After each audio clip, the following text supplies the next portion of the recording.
आ, जैसे खान सर की बात सुन के एक एडिक्शन होता है, हमेशा बार बार उनको टीवी पे देखने का मन करता है। वैसे तो उसी तरह हम लोग के जीवन में बहुत सारे एडिक्शंस होते हैं। कॉमन एडिक्शन है आपको भूख लगना, खाना खाना। आपका माइंड में एक स्विच होता है, जब आपको भूख लगती है तो स्विच ऑन हो जाता है, कहता है अब हमको खाने की जरूरत है, आप खाना खाते हैं। बट खाने से क्या होता है, आपको न्यूट्रिशन मिलता है, वो आपके नेचुरल मेटाबॉलिज्म का पार्ट होता है। अनफॉर्चुनेटली हम लोग के बीच में कुछ ऐसे पदार्थ हैं, नेचुरली अकरिंग भी, जो प्राकृतिक रूप से भी होते हैं, और कुछ जिनको सिंथेसाइज करके बनाया जाता है, जो जब आपके सेंट्रल नर्वस सिस्टम तक पहुंचते हैं तो वो एक ऐसा स्विच ऑन कर देते हैं, जो कि वो स्विच भी खाने के स्विच की तरह, जब जब उसको जरूरत होती है, थोड़े अंतराल के बाद, थोड़े इंटरवल के बाद वो कहता है कि नहीं, हमको इसकी जरूरत है। और अगर उसको वो नहीं मिलता है तो बहुत स्ट्रॉन्ग सिम्टम्स जो है वो क्रिएट होने लगता है, जिसको कि विड्रॉल सिम्टम्स कहते हैं। सर ने बताया कि उसमें इंसान क्या करता है, बिल्कुल पागल हो जाता है, हमको कैसे भी चाहिए, घर का जेवर बेच के, ज्वेलरी बेच के, कुछ भी बेच करके चाहता है कि हमको कहीं से वो चीज मिल जाए। तो इसी जो स्ट्रॉन्ग जो आपके सेंट्रल नर्वस सिस्टम को प्रेरित करते हैं, इनको हम लोग नार्कोटिक्स कहते हैं। आगे बढ़ाते जाइए, स्लाइड्स आगे बढ़ाते जाइए, बिना रुके हुए आप स्लाइड्स आगे बढ़ाते जाइए, मैं बताते हैं, आगे बढ़ाते जाइए।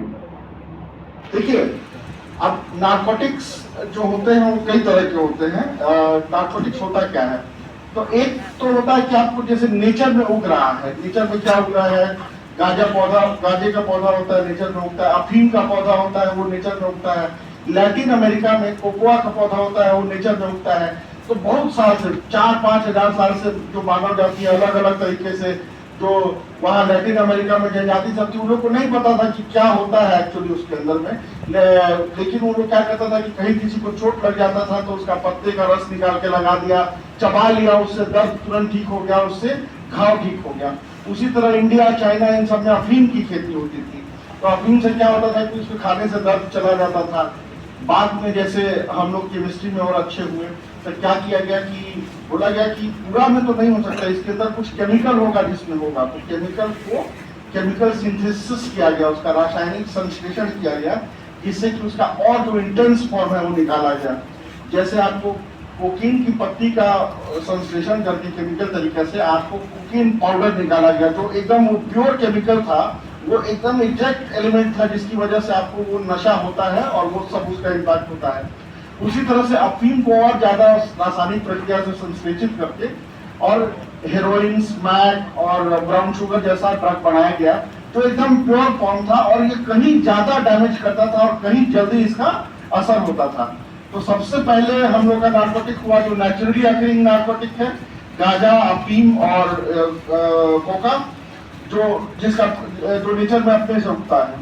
दूसरा हुआ जो हम लोग सिंथेसाइज करके बनाते हैं, जैसे कोकेन पाउडर हो गया, हेरोइन हो गया, स्मैक हो गया, ब्राउन शुगर हो गया, ये कहीं ज्यादा स्ट्रॉन्ग होते हैं। थोड़ा सा इसका अमाउंट जो है ना, वो आपको बिल्कुल आपके सेंट्रल नर्वस सिस्टम को इम्पैक्ट कर देगा। अब फिर इंसान का एक और आदत होता है कि हम लोग देखते हैं कि भाई जो चीज हम नेचर में उगता है उसको हम सीधे सीधे लेबोरेटरी में बना सकते हैं कि नहीं, तो डिजाइन करता है, केमिस्ट्री से डिजाइन करता है कंपाउंड को। तो डिजाइनर ड्रग बना जो कंप्लीटली लैब में उत्पन्न था, जिसको कि सिंथेटिक ड्रग कहते हैं। उसमें methamphetamine, amphetamine, LSD, party drug, ecstasy drug, बहुत सारा नए नए फॉर्म में ड्रग आते हैं। ये जो थे ये पूरी तरह से केमिस्ट